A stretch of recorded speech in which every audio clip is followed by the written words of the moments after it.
Good day, programming friends. It's me, HLModTech, and I'm back with another FMS logo program. My friends, today I'm going to show you how to make things grow.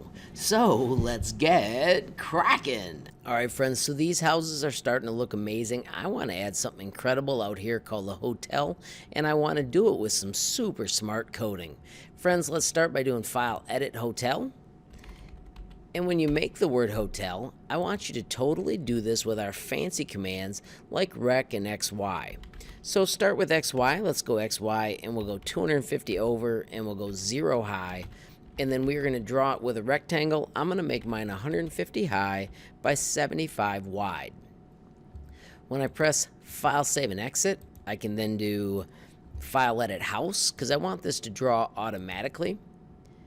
And in the word house, I want to make sure I draw it before the sky draws. Otherwise, it would have had the blue from the sky, because remember, we paint that sky. You need to remember that for the rest of things you add, always make sure that sky is last. I'm going to do a CS space house on the exact same line, and I'll show you why that's awesome in a moment. So you can see I did not move over far enough. Let me show you a super cool way to fix that. If we type edit space quotes, and then you type hotel without a quotes, you can immediately get back in and edit your numbers.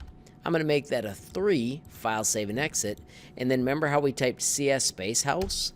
Now when we press enter, it totally redraws super quickly. So we're going to go back in using that edit technique, and we're going to make some windows.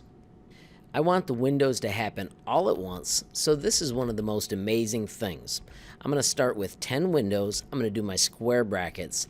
I'm going to do my XY command, and I'm going to move over :X and :Y.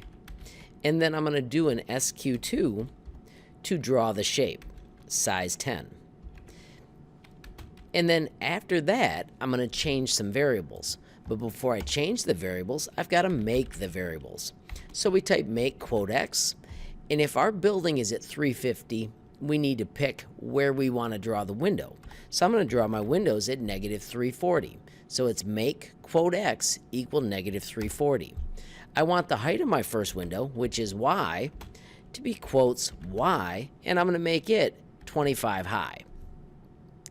So when this first draws, it's going to repeat, draw the XY at -340, 25, draw a square, and then the amazing thing is we can make the variable grow. Once again, we say quote Y, but then we do some math with :Y, and we're going to put plus, and I'm going to raise mine up 20. And then I close the brackets. Here's where it just gets unbelievably cool. If you double-click CS House, you can see that I have got windows going all the way up. You'll notice that my hotel is not tall enough. Well, all we do is edit our hotel and change it to different numbers. Instead of 150, I'm going to try 250, File, Save, and Exit, CS House, and boom, that's pretty cool, but it's not as cool as I'd like, so this time I could make more repeats, or I could change the number to something less. I'm going to try 230 and see if that looks exactly what I want it to look like. That is pretty spiffy. Now hotels have many windows, so then what you would do is repeat this, where on the next line you would start with another make X, but instead of 340 you would pick a new number, and you would just continue to use this cool technique where you reset your variables to the numbers you want, and when you're done, you end up with an amazing hotel that looks something like that. Alrighty, friends, so that was fast and furious. If you found it useful, please give it a like. If you got a question, comment, or suggestion, add it down below. If you haven't subscribed yet, what are you waiting for? Smash that subscribe button, and last but not least, hit the notification bell if you want to be the first to know when there's a brand new video from me, HLModTech. Thanks for watching. Have a great day.